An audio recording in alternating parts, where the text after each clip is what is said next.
ভঙ্গের কারণ নিয়ে ইনশাআল্লাহ আমি আজকে আলোচনা করব।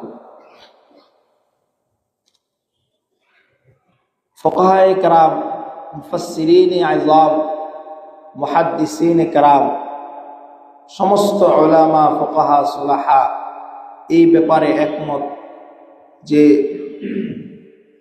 ইমানের আমলের ত্রুটি হলে, আমলের কমি হলে এটা আল্লাহ তাআলা বিভিন্নভাবে বান্দাকে মাফ করে দিয়ে থাকেন। কিন্তু ইমানের ত্রুটি, ইমানের কমি, ইমানের মধ্যে গাফলতি, অলসতা, অবহেলা, অসম্পূর্ণতা, এটা আল্লাহ তাআলা ক্ষমা করবেন না।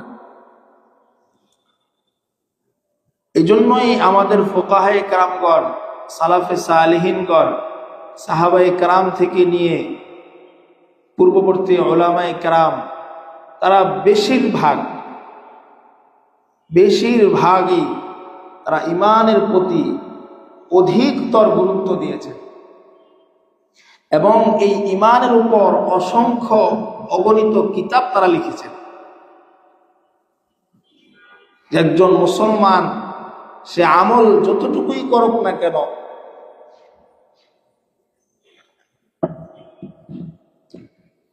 তার আমলের মধ্যে অনেক কমি কামা, অনেক ত্রুটি বিচ্যুতি থাকতে পারে, হতে পারে এবং হয়, কিন্তু ইমানের ব্যাপারে যেন স্বচ্ছ, পরিষ্কার, পরিচ্ছন্ন,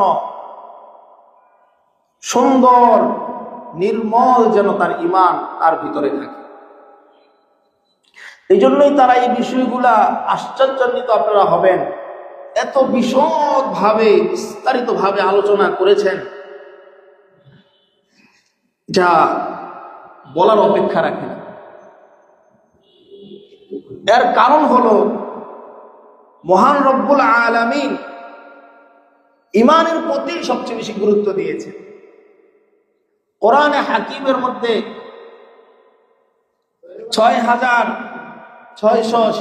নং আয়াত, এই আয়াতের মধ্যে প্রায় ৪ ভাগের ৩ ভাগই আল্লাহ রব্বুল আলামিন ইমানকে পরিপূর্ণ করার, ইমান যেন স্বচ্ছ হয়, ইমান যেন একুরেট হয়, ইমানের মধ্যে যেন কোন রকমের ঝং না ধরে, ঘুরে না ধরে, এই আলোচনাই করেছে।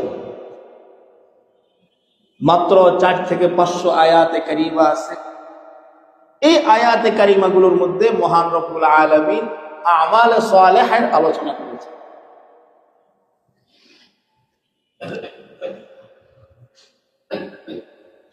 এই জন্য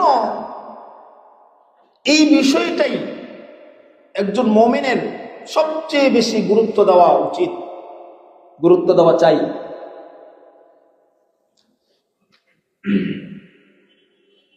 সালাফে সালেহিনগণ ওনারা এক একটা মজলিস করতেন, এক একটা মজমা করতেন, দীর্ঘ ইমানি আলোচনা, ইমানি মজলিস, ইমানি আলোচনা, ইমানি কথাবার্তা, আল্লাহর উপর কিভাবে, কিরকম আমাদের তাওয়াক্কুল হওয়া উচিত, কিরকম আকীদা বিশ্বাস পোষণ করা উচিত, এই বিষয়ের উপরই তারা লম্বা চওড়া আলোচনা, মজমা, বয়ান, বক্তৃতা তারা দিয়ে গিয়েছে, যেগুলো আমরা কোরআন থেকেও পাই, হাদিস থেকেও পাই। তো আমি প্রথমে কয়েকটা বিষয় নিয়ে আলোচনা করেছিলাম। ১ নম্বর হলো ঈমান ভঙ্গের আশ-শিরকু ফি ইবাদাতিল্লাহি ওয়াহদা, যে আল্লাহ রাব্বুল আলামিনের ইবাদতের মধ্যে অন্য কাউকে শরীক করা। লম্বা চওড়া আমি আলোচনা করেছি, আলহামদুলিল্লাহ আপনারা শুনেছেন। এই ক্ষেত্রে আল্লাহ রাব্বুল আলামিন কোন রকমের ছাড় দিবেন না, আপসহীন নীতি আল্লাহ অবলম্বন করেছে। ২ নম্বর বলেছিলাম ঈমান ভঙ্গের ২ নম্বর কারণ, মান জাআলা বাইনাহু ওয়া বাইনাল্লাহি ওয়াসাইত, আল্লাহ এবং বান্দার মধ্যে কোন মাধ্যম সাব্যস্ত করা, কোন মাধ্যম সাব্যস্ত করা। এটাও আমি প্রায় ১ জুমা সবিস্তারে আলোচনা করেছি কোরআন এবং সুন্নাহ থেকে। আমি বুঝিয়েছি যে পীর মাশায়েখদেরকে, উলামায়ে কেরামদেরকে, যাদেরকে আমরা রাহবার হিসাবে, পথ নিদর্শন হিসাবে আমরা গ্রহণ করি, পথ প্রদর্শক হিসাবে আমরা গ্রহণ করি, এদেরকে গ্রহণ করা পথ নিদর্শন হিসাবে, নিদর্শক হিসাবে এটার অন্তর্ভুক্ত নয়। মান জাআলা বাইনাহু ওয়া বাইনাল্লাহি ওয়াসাইত, আল্লাহ এবং বান্দার মধ্যে মাধ্যম সাব্যস্ত করা, এটা হলো এরকম মাধ্যম যে এই বিশ্বাস লালন করা যে আমাকে অমুক ব্যক্তি, অমুক দরবার, অমুক পীর সাহেবের কাছে না গেলে আমার জান্নাতে যাওয়া যাবে না, সে আমাকে জান্নাতে নিয়ে যাবে, নাউযুবিল্লাহি মিন যালিক, সে আমাকে বাচ্চা দিবে, তার দরবারে গেলে চাইলে বাচ্চা হবে, নাউযুবিল্লাহি মিন যালিক। এই ধরনের ভয়ঙ্করতম বিশ্বাস লালন করা, এই কথাটাই আল্লাহ রাব্বুল আলামিন কোরআনে কারীমের সূরা যুখরুফের মধ্যে আল্লাহ বলেছেন। আল্লাহ বলেন, মা না'বুদুহুম ইল্লা লিয়ুকাররিবুনা ইলাল্লাহি যুলফা।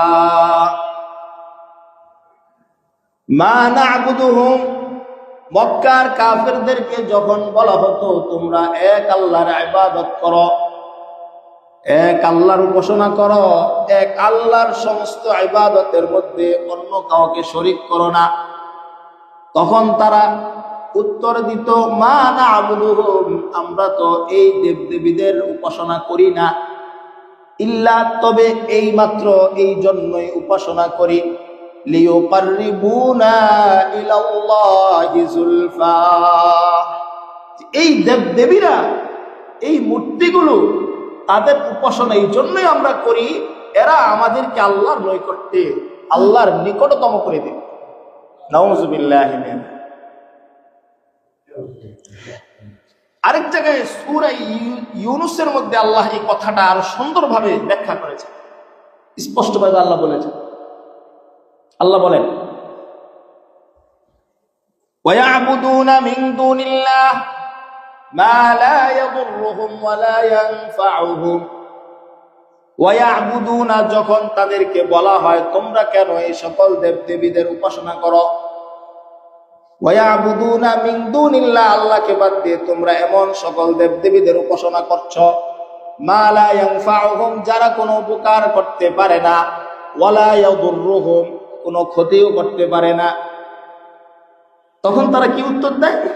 وَيَقُولُونَ هَؤُلَاءِ شُفَعَاؤُنَا عِندَ اللَّهِ, এই দেবদেবীরা আল্লাহর কাছে আমাদের জন্য সুপারিশ করে। নাউযুবিল্লাহি মিন।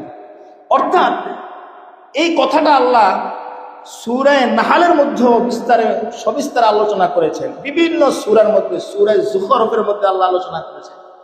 মক্কার কাফিরদের এই আকীদা ছিল যে এই দেবদেবীগুলো এটা ফেরেশতা, কি ফেরেশতা, এবং তারা এতটা ভয়ঙ্কর আকীদা লালন করত যে এই দেবদেবীগুলো ফেরেশতা, এরা নারী,